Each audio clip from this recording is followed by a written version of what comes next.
हैं प्रश्न 2 का 8वां वाला प्रश्न। तो चलिए देखते हैं। तो हमें ये बहुत बड़ा व्यंजक दिया गया, अब इसके कैसे गुणनखंड करें तो वही आज हम जो है सीखने वाले हैं। 25a² माइनस का 4b² प्लस 28bc माइनस का 49c²। ठीक है, इस गुणनखंड के हमें क्या करने हैं, मतलब इस व्यंजक के हमें करने हैं गुणनखंड। ठीक है, तो सबसे पहले तो 25a² ऐसा ही रहने दीजिए माइनस, क्या हम इस वाले पूरे व्यंजक को सर्वसमीका द्वारा उपयोग कर सकते हैं? कौन सी सर्वसमीका, ये भी देख लो। जो हमारी सर्वसमीका होती है a माइनस बी का होल स्क्वायर। ठीक है, a माइनस बी का होल स्क्वायर, उसको हम यहाँ पर जो है उपयोग कर सकते हैं।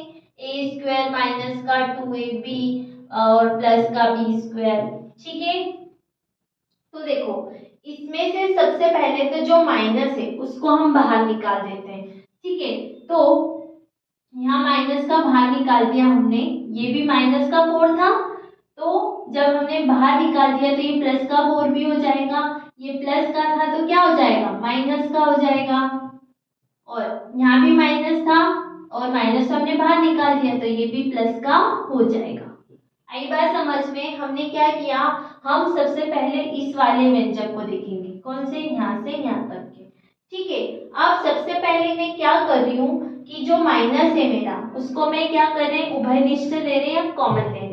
ठीक है, तो यदि माइनस हमने कॉमन ले लिया तो माइनस का 4 भी तो था, तो इसमें से माइनस चला गया तो बचा प्लस का 4b²। यहाँ प्लस था तो क्या हो गया माइनस, यहाँ माइनस था तो प्लस, क्योंकि माइनस हमने बाहर कर दिया। इतनी बात समझ में? अब देखो, अब इसके गुणनखंड कैसे होंगे, इसको अभी ऐसा ही रहने दीजिए, इसको हमें एक सर्वसमीका के रूप में जो है उपयोग करना है। ठीक है, तो 4b² को क्या लिख सकते हैं, 4b² को 2 का वर्ग क्या होता है 4, है ना, मतलब 2 गुणा 2 करेंगे तो कितना बन जाता है 4।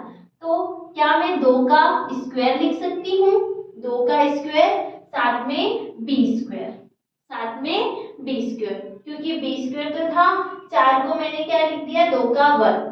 अब दोनों का वर्ग है तो हम क्या लिख सकते हैं, 2b का होल वर्ग, ऐसा लिख सकते हैं, क्योंकि दोनों का है तो हमने क्या कर दिया, एक बार लगा दिया। ठीक है, तो 4b² को क्या लिख सकते हैं, 2b का होल स्क्वायर। आई बात समझ में? अब अभी इसको रहने दो, 49c² को देखो, यहाँ पे हम गुणनखंड निकाल रहे हैं अभी 49c²। अब 49 किसका स्क्वायर होता है, तो वो होता है 7 गुणा में 7, मतलब 7 तो 7 तो 49, साथ में है c²। तो क्या हम 7 गुणा 7 को भी 7 का स्क्वायर लिख सकते हैं, बिल्कुल, साथ में है c²। अब दोनों का स्क्वायर है तो हम इसको एक बार लिख देंगे, दोनों का था तो हमने क्या कर दिया, पूरे पे स्क्वायर लगा दिया। तो 49c को मैं क्या लिख सकती हूँ, 7c का होल स्क्वायर। आई बात समझ में? ठीक है, अब बचा हमारा 28bc, 28bc।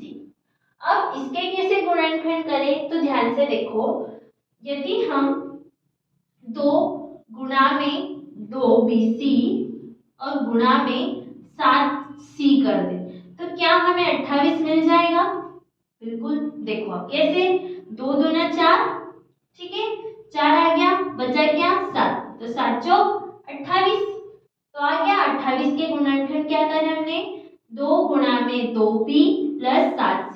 अब ये 2 के जगह b क्यों लिया और 7 के साथ c क्यों लिया है, क्योंकि यहाँ पे देखो ये हमारा a है और ये हमारा b है, और हमें क्या बनाना है, सर्वसमीका जैसा बनाना है इसको।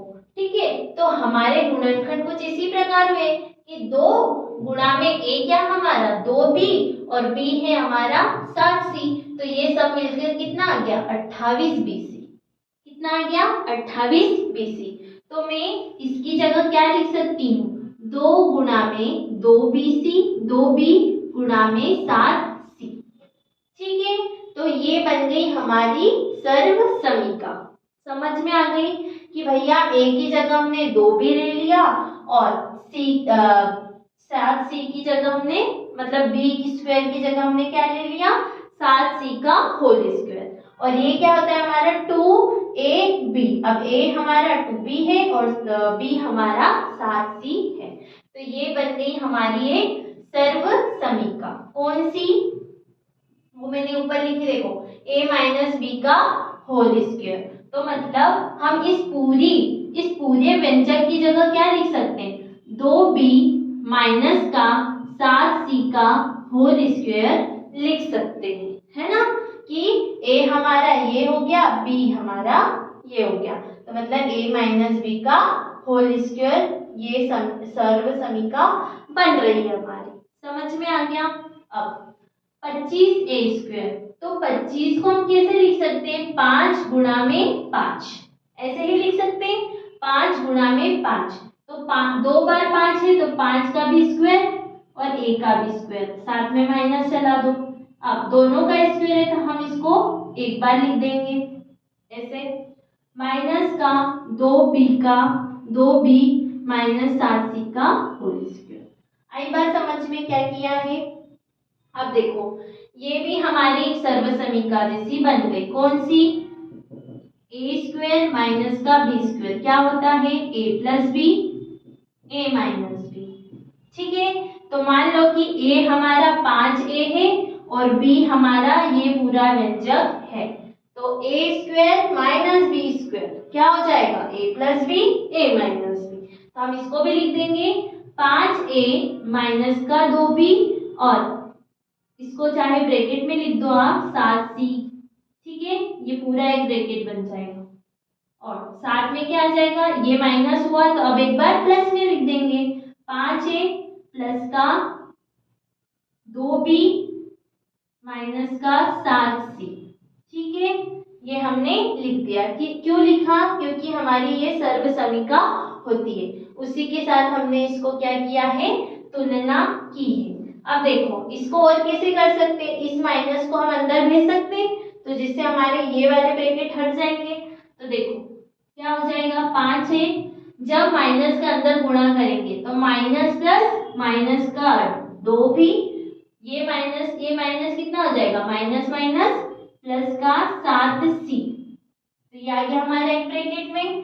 साथ में दूसरा वाला देखो 5 है, अब ये प्लस है तो वो तो वही रहेगा, प्लस का अंदर गुणा करेंगे तो प्लस प्लस प्लस ही होगा, तो ये हो जाएगा 2b और प्लस माइनस माइनस तो ये भी माइनस का रहेगा 7c। तो ये आ गए हमारे गुणनखंड और गुणनखंड से आ गया हमारा उत्तर। समझ में आया आप लोगों को? सबसे पहले हमने 25 को तो यहीं रह दिया, ये जो हमारा पूरा व्यंजक था इसको हमने ये कुछ वर्ग दिए थे, तो उन वर्गों को हमने देखा कि किसके किसके वर्ग हैं। साथ में वर्ग करने के बाद हमने देखा कि ये हमारी एक सर्व समीका बन रही है। कौन सी? a माइनस बी का होल वर्ग। तो ये पूरा होल वर्ग हो गया, तो हम इसको क्या लिख सकते हैं 2b माइनस 7c का होल वर्ग। अब फिर से हमारी एक सर्व समीका बन गई। कौन सी? a स्क्वायर माइनस का b स्क्वायर। तो हम इसको क्या लिखते हैं, एक बार a प्लस बी और एक बार a माइनस बी। ठीक है, तो वो हमने लिख के गुणनखंड जो है कर दी। ठीक है, तो ये था हमारा प्रश्न 2 का 8वां प्रश्न। अब हम देखेंगे प्रश्न नंबर 3।